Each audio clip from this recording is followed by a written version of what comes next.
Why do people still play Destiny 2? You know what, honestly, good question. Let's find out. Why do people still play Destiny 2? I have been around Destiny for 9 years now, and this question has never really gone away. It all started when Destiny 1 Honestly, it's probably addiction. came out, which had a lot of lukewarm reviews and criticisms from fans. So to onlookers from other parts of the gaming community, Destiny 1 was looking like a bit of a flop. And for people that are curious about how a game is when it comes out, but they aren't really too interested in playing it, usually that game will end up falling into one of two categories: the did not live up to expectations category, Good and category. the exceeded expectations category. And between those two, Well, Destiny definitely did not exceed a lot of expectations. That much I can tell you for a fact. I would say Destiny 1 probably fell under did not live up to expectations. So did Destiny 2, by the way. And of course, to them, just hearing from people that are actually playing Destiny is also not really going to give them an accurate insight into how good the game is as well, because as a community, we are pretty much impossible to read. The only way that I can summarize the way that Destiny players feel about Destiny is, I hate Destiny 2, it's my favorite game.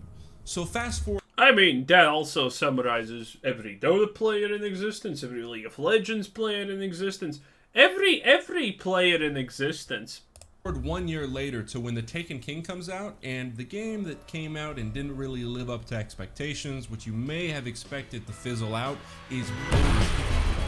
Everybody loves the expansion, the player base is extremely healthy, Wow. And then you fast forward another year to Rise of Iron, and everybody's like, yeah, this is pretty good, and then you hear about Destiny 2 being announced, and everybody is absolutely stoked about that. Lots of interest is being generated in some of the biggest names in the gaming community, and then it comes out. Oh! And the best part? It's gotten even worse. What the fuck? So things were not looking good. People that stuck around for the entirety of Destiny 1 through its up and downs just left, and I was part of that. You kind of forget about Destiny 2, and then boom, Forsaken comes out a year later, and everybody's like, oh my god, Destiny 2 is saved.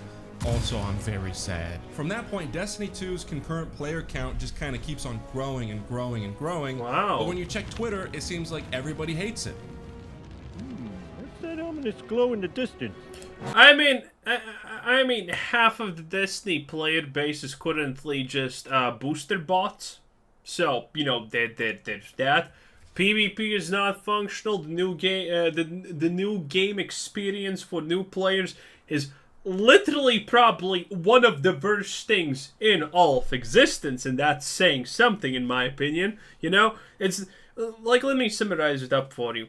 You go and play Destiny 2, you log in, and it shows you the ropes. You get to a city, and it's like, okay, here is your weapons merchant, blah, blah, blah. You finish the tutorial, and guess what? You go to that weapons merchant, and there's a grave there for some stupid reason, a memorial. And now you have no idea where what is, because turns out that tutorial is 10 years outdated. It's great.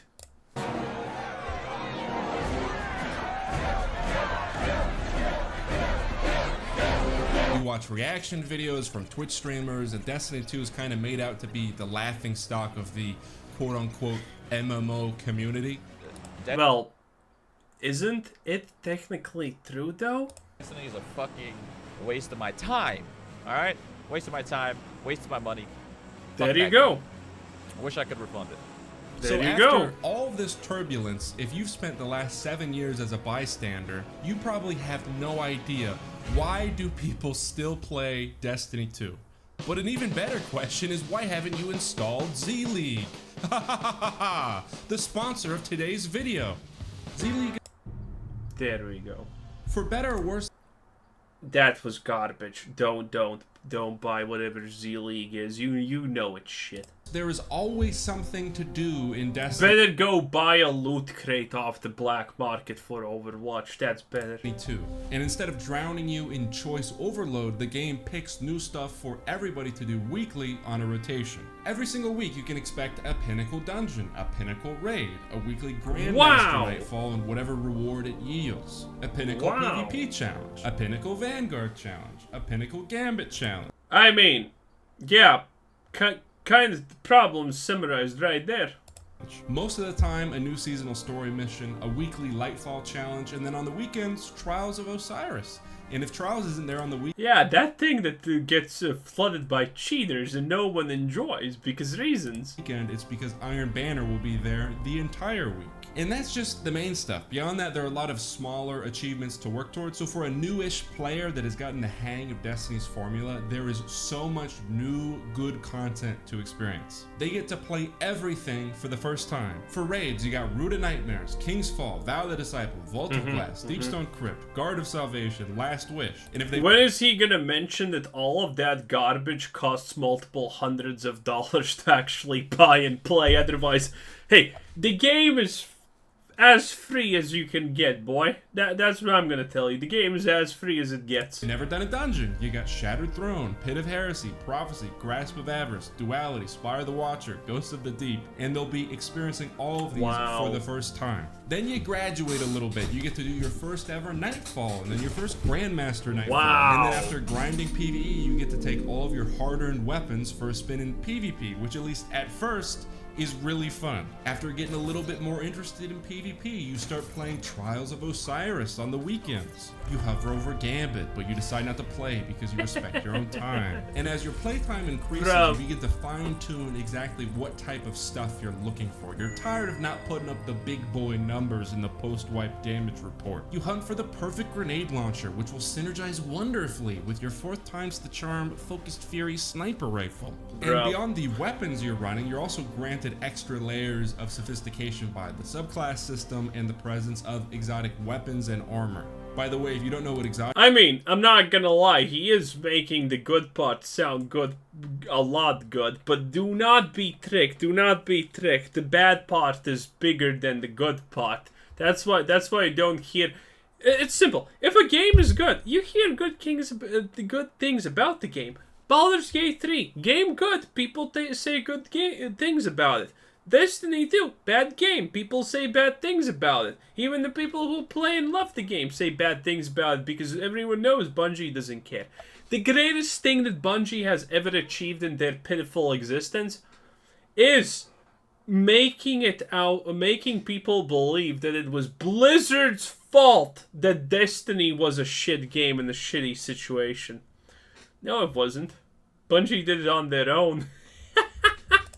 Exotics are, it's a class of weapons and armor that have extremely specific perks. Pretty much, it's addicting putting builds together that do one of 3 things. Either do tons of damage to a single target, obliterate mobs of weaker enemies, or just make it impossible for you to die. Combine everything that I just said with the fact that new seasons are released every 3 months alongside a big annual DLC, and it is a winning formula. At least for a while. The thing is, having this big store... Until you understand that the good stuff is actually locked behind buying 200 levels of the Battle Pass. ...of great content works really well for when... Because yes, in this game, you have Battle Passes, you have skins, you have all of the good stuff. And yeah, squeaky chair noise, it is what it is, boys. But yeah, you need to pay a lot to play this game, okay? You're getting a lot of new players. But what do you do when the overwhelming majority of your players are now veterans and everything that I mentioned before is no longer new? Nothing, I guess. The bad. I'm sure you're expecting this, so let's get it out of the way. Monetization. Remember all that fun, new stuff that I mentioned earlier? No. Well, the bad news is that it isn't free and it ain't cheap. Even if you take advantage of bundle deals... He actually did mention that. I was not expecting that, but yeah, this thing ain't cheap. ...you about $180. On top of that, you have the Eververse store, which is where all the microtransactions are, and they use the same... 100, whatever this is equal to 10 real life bucks. So, you know, this is 15, this is A, blah, blah, blah. You get the drill. It's beautiful. The average skin costs like 20-25 bucks. Insane price structure that free-to-play games use, except Destiny 2 isn't free.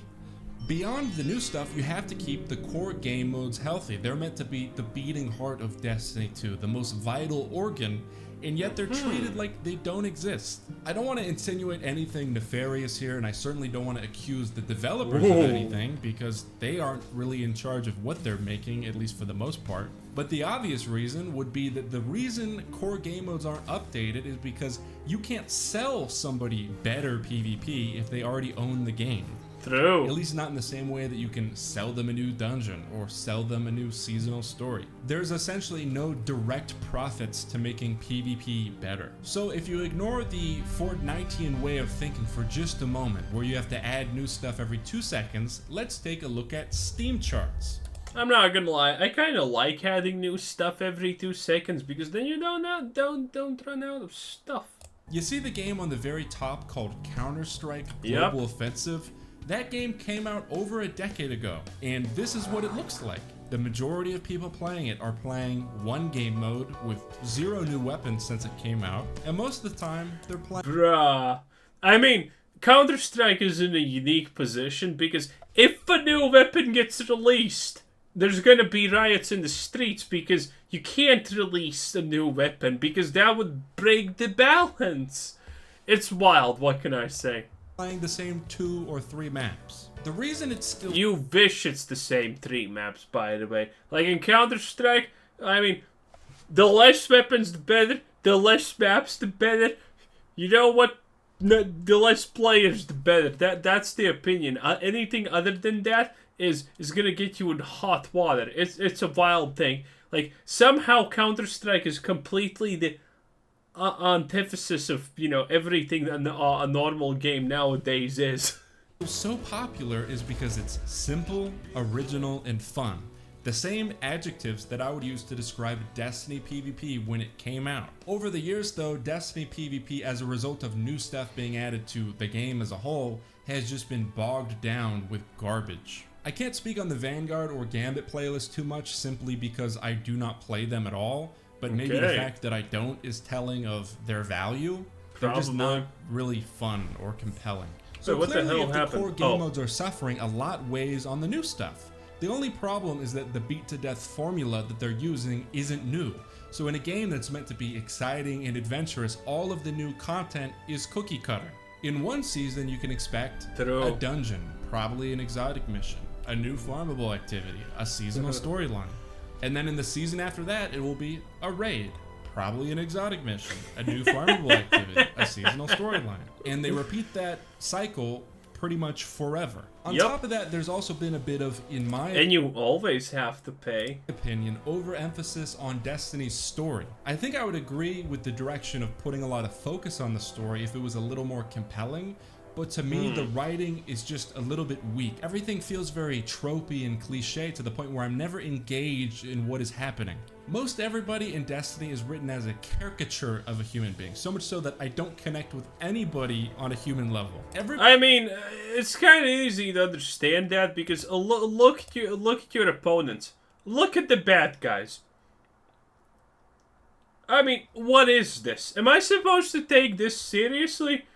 Imagine this thing telling you right now it's gonna blow up the universe.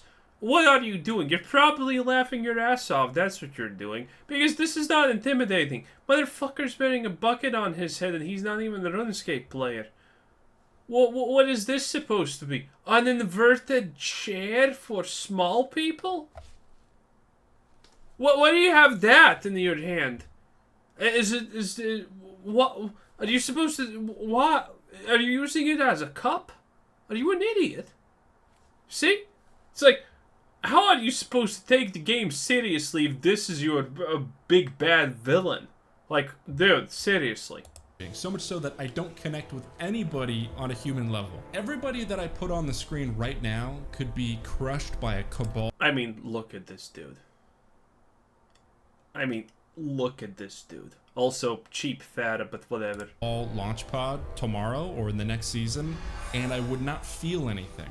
They also just make all of the characters speak like a 7th grader that is role-playing as a wizard. Oh, no, don't even go there. That's too brutal. That's too brutal. Don't go there. Do not give dialogue examples. Do not do it. Where they just overload every single sentence with like 4,000 adjectives.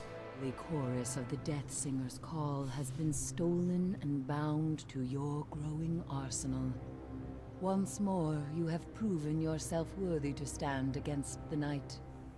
Let the death song protect you as it rends those who once cheered its wicked power. Bro. We will mount the head of that son of a bitch on his precious throne. For our fire team. For Kate. Imagine if you had a chance to be a traitor. Man, everyone would pick it just so the dialogue stops. At least the baddies are kind of like, you know, they talk less. And when you have a story-driven game where you're happy when something talks less, I think that's kind of bad. No, No. What did you say? we are not an army. We are not conquerors. Whatever, Blue Morpheus. We need to keep our eyes here. On our home, our people, the traveler. The reef was lost the moment it lost its queen. So Okay, now we're the skipping sun was ahead stripped because of this is too lifeless rock. painful. Destiny 2, why are people still playing? Just remember that though I've been critiquing it for the past few minutes, right before that I was praising it. It is still a really good. I mean, I'll give you the honest answer. People are playing Destiny 2 because, one, they are really addicted. And two, there's not exactly anything like this. Because a good counterpart to Destiny 2 would... A lot of people would probably think is something like Borderlands, which is a great game. But it's not even actually close. The only thing that they have in common is that it's a looter shooter. But there's no real commonality besides that. And that's like the thing. Destiny 2 is the only game in this genre. There is nothing that you can replace this with. This is not a, oh, Diablo 4 exists, but PoE also exists type of situation. These games are not equal. These games are not compatible. And there's nothing like Destiny 2. That's the thing. It doesn't have a competition. That's why people play it. Because there's literally nothing even remotely like it. Good game. Right now we just have an exhausted player base that is tired of the same exact formula and tired of the core game modes just being neglected. And in some cases feeling like their money is being disrespected. There's also no really true substitute for Destiny 2, at least not in the same way that CSGO has Valorant or Apex Legends has PUBG and Fortnite. Destiny 2 has, well, they're all dead. So thank you so much for watching. I know that there's a lot of people cashing Wait, in. what was the substitute? For Apex Legends has PUBG and Fortnite.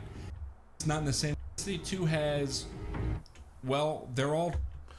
Warframe. Warframe's not dead. Warframe's doing great. But Warframe is also not a substitute, honestly. Warframe is also different. Like, Destiny is slow and methodical. Warframe's like, I'm gonna go fast, boy. You know? That type of stuff. Anthem is dead because, well, this game literally was made in 3 months.